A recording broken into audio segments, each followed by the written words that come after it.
with you, and thank you for making the time and the effort to come through to our studios here in Muizenberg.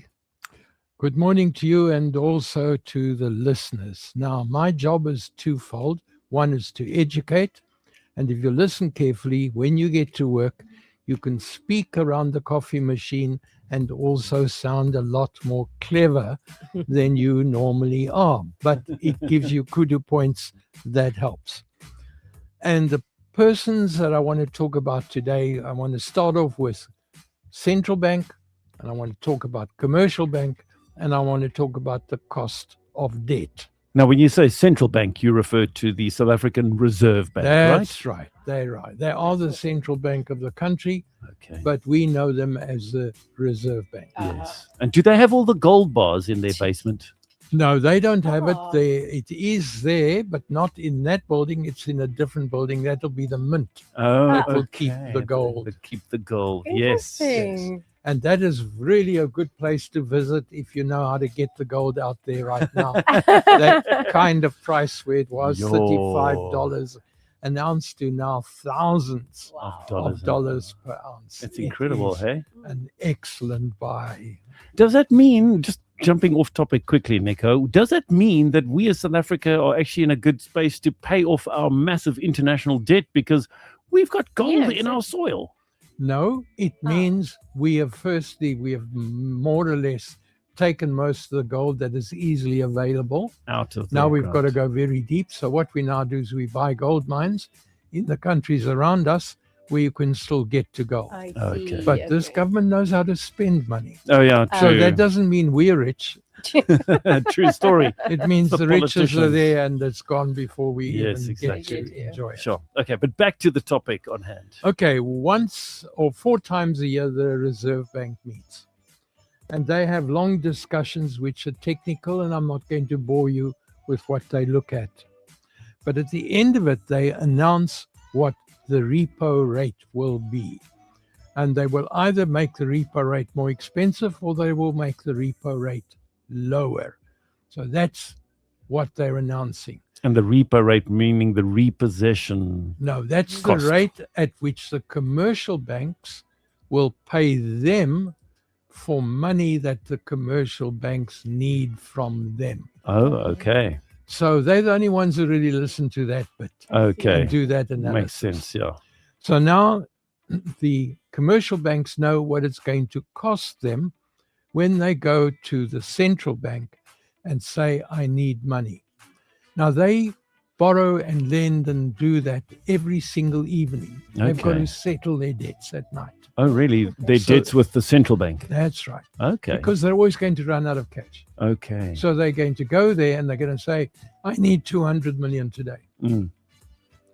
And then once a week, the central bank will actually auction bonds, and that's also related to this. Okay. So that figure is very, very important. Yeah. So now they know what it's going to cost them. And then they add 3.5% to that. And they create what they call the prime lending rate. Yeah. And if you push them and say, what's this loan going to cost me?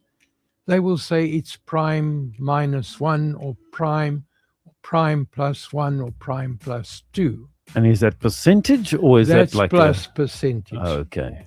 But that's what it would be like if candy floss was free and flowed down the street. It's not going to be reality. No, exactly. And it's going to confuse you when you make your purchases. In reality, some of you who end up buying things on debt are paying prime +35. Percent. You just don't know it. Oh, wow. Why? Because of the complicated system. Because of the complicated system and because you don't do your homework. Oh, and because the bank is trying to make as much money as possible. That's right. Because also remember, when you're buying stuff from Morkel's or Lewis stores or whatever, they're the worst culprits. They're the ones who add the most Oh, you're right. onto the debts. Yes. And their card says, this is the deposit and this is so much per month. Yeah.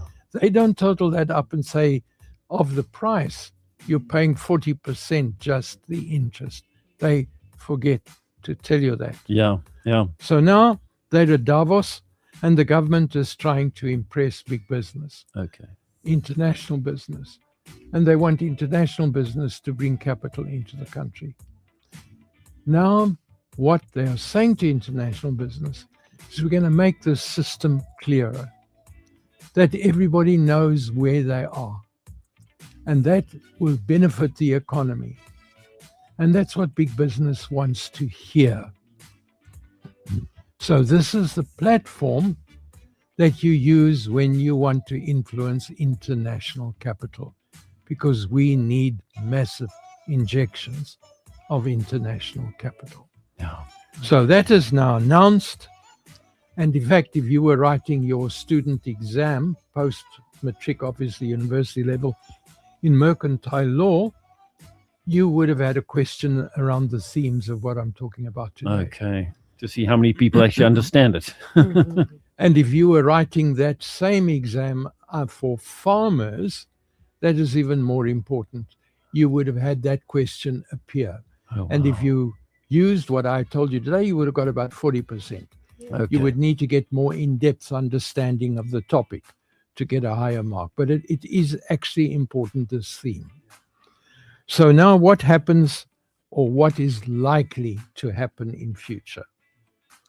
You will see this beautiful bed that you want to buy. And instead of saying only so much as a deposit and so much per month, or only 6,000 rand, it will have to say, if it's cash, it is 6,000 rand. If you're buying it on debt, HP, then it'll be repo plus 20%. Oh, wow. And this means of the final price, 40% would be because you're using debt. Wow. Now that is going to influence how you make your decisions. It also means some of these money lenders are going to have to look carefully at their figures, sharpen their pencils, because now people are going to be competing on facts, not on just emotions. Brilliant. And that's why I believe this decision is actually going to be of benefit for any consumer in the future. It's brilliant. I love it, Nico. And just to add, I'll never forget that as a child, my older brother, he took me and he said, look at this wonderful sound system. You know, it was back in the day where it had 2 cassette tapes, a CD player, nice speakers and all that kind of stuff. And he said, if you bought it from, you know, that furniture store, then if you bought it cash, it would be, let's say, 1,500 Rand. But you could do the option of just 250 Rand a month for 36 months. And he said, okay, come, bring the calculator. Let's work it out. How much does that equate to? And it's a shocking calculation. I mean, obviously, they wouldn't do it over 36 months. I think it was 12 months. But still, you end up paying close to twice the price for something that if you'd saved up and bought it cash would be way cheaper. So thank you for highlighting this for us, Nico. Really appreciate it. Have a good day. Thank you.